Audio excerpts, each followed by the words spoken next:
नमस्कार, मैं हूं नीलू और करते हैं आप खबरों की शुरुआत। सबसे पहले खबर नोएडा से ही लेते हैं। यहां पर कोविड अस्पताल का सीएम आज उद्घाटन करने वाले हैं। सुबह 9:30 बजे का उनका कार्यक्रम है। इंटीग्रेटेड कंट्रोल रूम का भी इस दौरान वो दौरा करेंगे। सुरक्षा के कड़े इंतजाम सीएम के इस दौरे को लेकर बताया जा रहा है। तो कोविड के बढ़ते मामलों को लेकर आज मुख्यमंत्री का नोएडा और सहारनपुर का दौरा है। पहले वो नोएडा पहुंचेंगे। नोएडा में कोविड अस्पताल का उद्घाटन करने वाले हैं और जो सीएम का कार्यक्रम है वो सुबह 9:30 बजे का, यानी अब से कुछ देर बाद का कार्यक्रम है। इंटीग्रेटेड कंट्रोल रूम का भी दौरा करेंगे और इस दौरान सुरक्षा के कड़े बंदोबस्त किए गए हैं मुख्यमंत्री की इस विजिट को लेकर। तो कोविड जिस तरह से लगातार बढ़ा है, नोएडा में संक्रमण के मामले जिस तरह से बढ़ रहे हैं, उसको लेकर यह दौरा काफी अहम माना जा रहा है।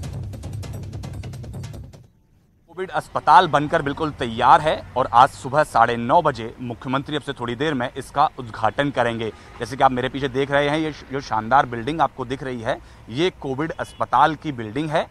इसके अंदर तकरीबन 400 बेड की क्षमता है। हालांकि शुरुआती तौर पर अभी इसमें 180 बेड को शुरुआत के साथ इसको तैयार किया गया है। जब जैसे जैसे ज़रूरत पड़ती जाएगी उसके हिसाब से इसको बाद में बढ़ाया जाएगा। आप अगर सुरक्षा व्यवस्था की बात करें तो इस पूरे रास्ते पर आप देख रहे हैं कि पुलिस बल मौजूद है।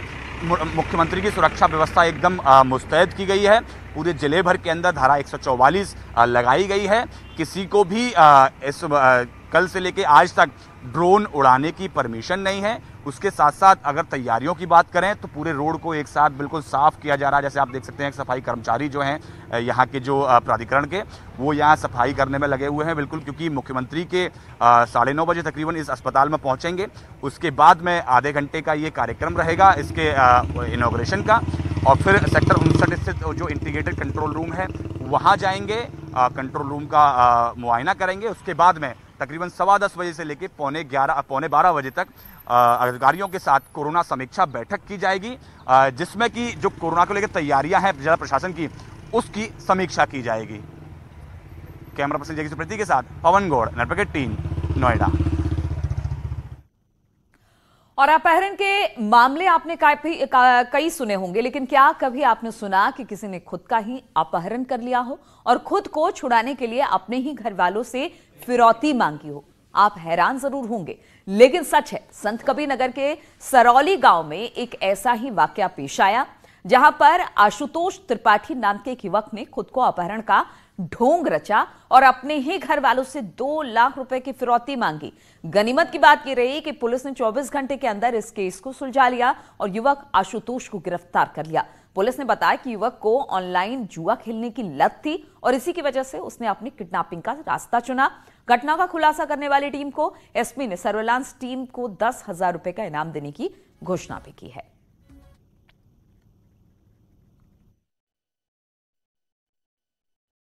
से जब पूछताछ की गई, क्योंकि व्हाट्सएप मैसेज इसने अपने घर पे दिया था जिसमें फिरौती की बात थी, जब इसके और मोबाइल का रिकॉर्ड हम लोगों ने देखा, बाकी चीज़ें पूछताछ की, तो ये ज्ञात हुआ कि इसने खुद अपने स्वयं के अपहरण का नाटक रचा था। रीज़न ये था कि ये किसी ऑनलाइन गेम में, लॉटरी गेम के चक्कर में फंस गया था। शुरू में इसने कुछ पैसा जीता था, बाद में हार गया। उसी की भरपाई करने के चक्कर में उसने अपने कुछ दोस्तों से उधार लिया था, जिसके क्रम में ये नाटक रचा था। अपने ही माँ को, अपने ही पिता को इसने अपना अपहरण की सूचना दी थी। अकाउंट नंबर भी दिया था, लेकिन ये बरामद हुआ है और ये अपहरण की घटना गलत पाई गई है। लिहाजा आपराधिक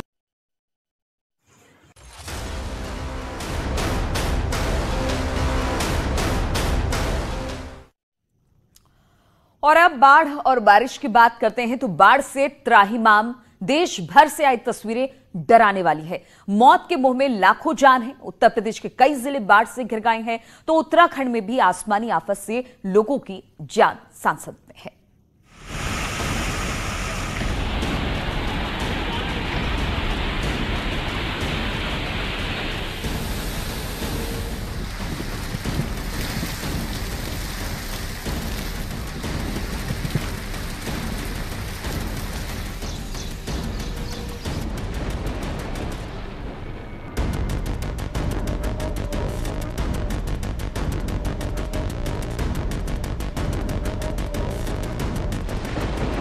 बाढ़ से रफ्तार पर ब्रेक।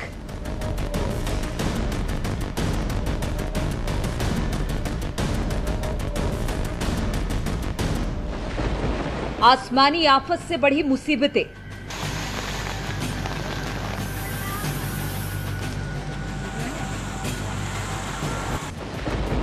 पहाड़ से दरक रहे पत्थर।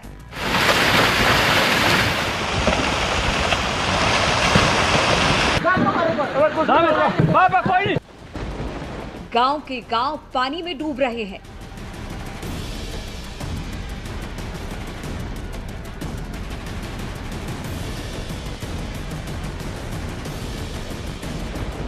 नदियों के रौद्र रूप से खतरे में लाखों जान।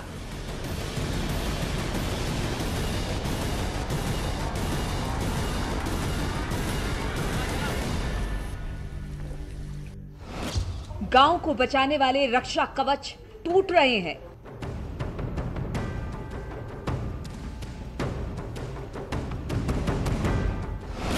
उत्तर से लेकर दक्षिण भारत तक त्राहिमाम।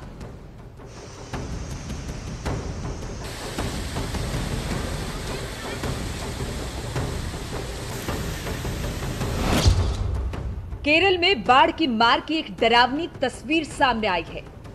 एर्नाकुलम जिले में ऐसी बाढ़ आई कि हाथी का एक बच्चा ही बह गया।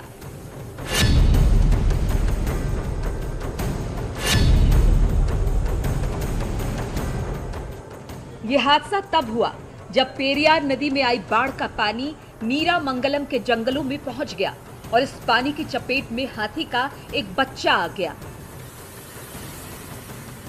पानी का बहाव। और मऊ की बात की जाए तो मऊ में बाढ़ ही बाढ़ का कहर दिखाई दे रहा है। नदी में पानी बढ़ने की वजह से लोग परेशान हैं। लोगों के घरों में पानी घुस चुका है,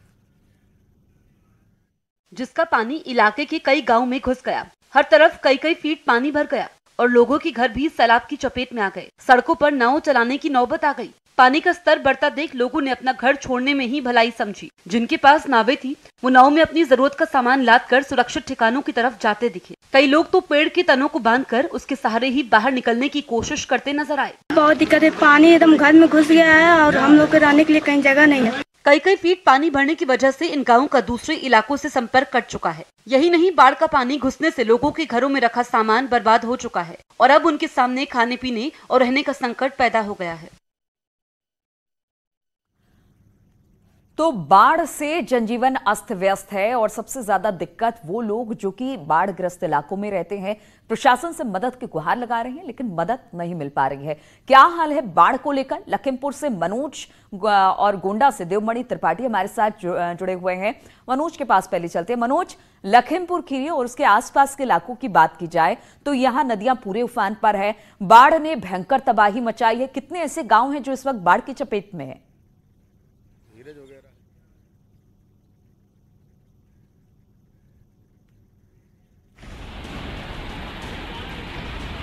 लगता है मनोज से हमारा संपर्क नहीं हो पा रहा है। देवमणि है गोंडा से। देवमणि, अगर गोंडा की बात की जाए तो वहां पर किस तरह की स्थिति है बाढ़ को लेकर? लोग क्या सुरक्षित स्थानों पर पहुंच गए? प्रशासन की तरफ से क्या कुछ किया जा रहा है?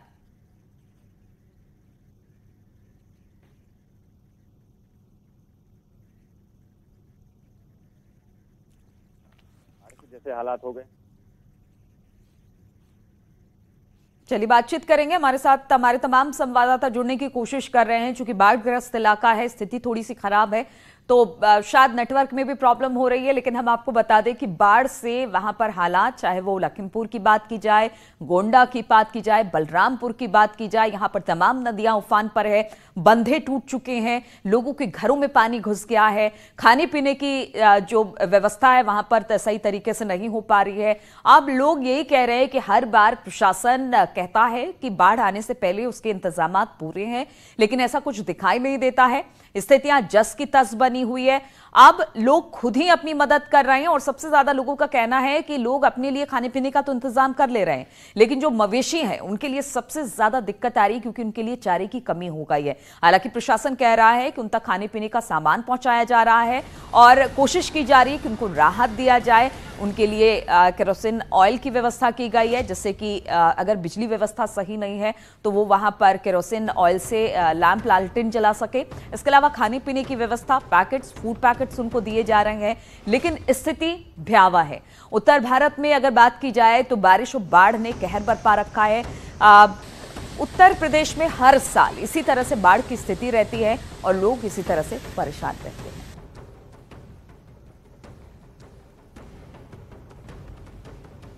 एर्नाकुलम जिले और गाजीपुर से बात करते हैं। यहां पर गाजीपुर में देर रात 102 और 108 सेवा के एम्बुलेंस कर्मियों ने एम्बुलेंस सेवा ठप कर दी। एम्बुलेंस कर्मियों ने प्रोग्राम मैनेजर की गिरफ्तारी का विरोध किया, एम्बुलेंस सेवा ठप कर दी। बताया जा रहा है कि सीएमओ जीसी मौर्य ने एम्बुलेंस सर्विस के प्रोग्राम मैनेजर प्रवीण श्रीवास्तव के खिलाफ कार्य में लापरवाही का आरोप लगाते हुए केस दर्ज करा दिया, जिसके बाद पुलिस ने प्रोग्राम मैनेजर को गिरफ्तार कर लिया। जिसकी खबर मिलते ही जिले भर में एम्बुलेंस कर्मी सदर कोतवाली जा पहुंचे और एम्बुलेंस सेवा को ठप कर दिया। एम्बुलेंस कर्मियों ने सीएमओ जीसी मौर्य पर एम्बुलेंस कर्मियों के साथ बदसलूकी करने और लगातार अभद्रता करने का आरोप लगाया है। कोरोना मरीज को सुविधा देने के बावजूद भी अगर हमारी गाड़ी कोई खाली नहीं रहती है तो उसके बावजूद अगर सीएमओ को गाड़ी नहीं मिलती है तो हम लोगों को सीधा माँ बहन की गाली देते हैं। हमारे प्रोग्राम मैनेजर को कोतवाली से कुछ पुलिस वालों ने उठाकर उन लोगों को उनको बैठा लिया है और इसका जो जानकारी है अभी हम लोगों को 10 मिनट 15 मिनट पहले पता चला है। हम लोगों को क्यों बैठाया गया, क्या रीजन है, हम लोगों को कोई जानकारी नहीं है। इनकी जानकारी दें, नहीं तो सभी गाड़ियाँ खड़ी हो जाएंगी। और नोएडा की बात की जाए तो यहां पर पुलिस और बदमाशों के बीच हुई मुठभेड़ है। 25,000 के इनामी बदमाश को पैर में गोली लगी। हत्या के मामले में ये फरार चल रहा था। ये घायल बदमाश को फिलहाल तो अस्पताल में भर्ती करा दिया गया है। बताया जा रहा है कि ये मुठभेड़ जो हुई है वो बिसरिक थाना क्षेत्र के पास हुई है।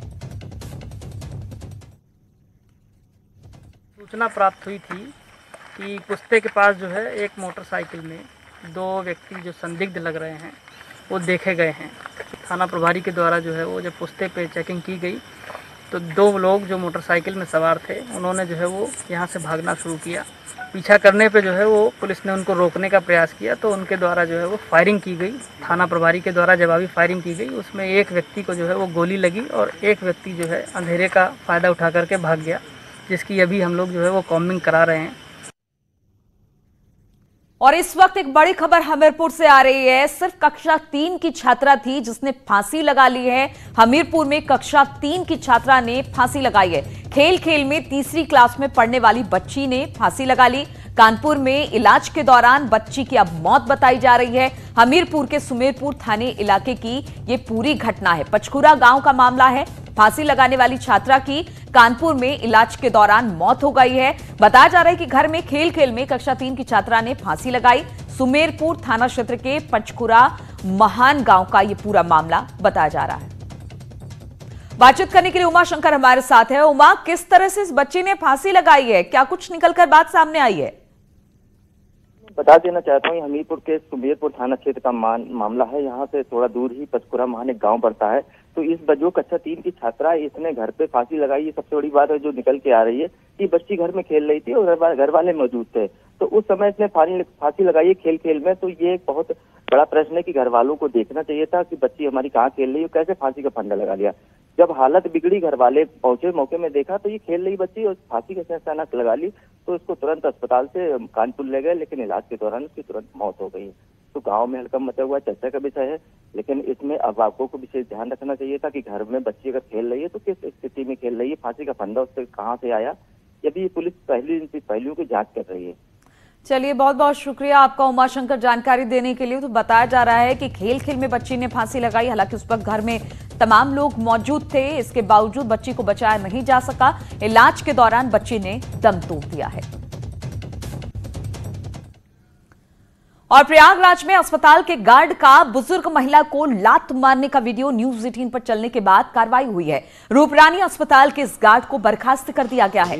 बता दें कि प्रयागराज में अस्पताल में गार्ड की हैवानियत का वीडियो न्यूज 18 में प्रमुखता से चलाया था, जिसमें गार्ड बुजुर्ग महिला को लात मार रहा है। बुजुर्ग महिला इलाज के लिए आई थी, लेकिन गेट पर ही गार्ड महिला को लात मारता नजर आया, जिसके बाद न्यूज 18 ने लगातार इस खबर को दिखाया और अब इस गार्ड पर कार्रवाई हुई है। अरे यार जा दे तू।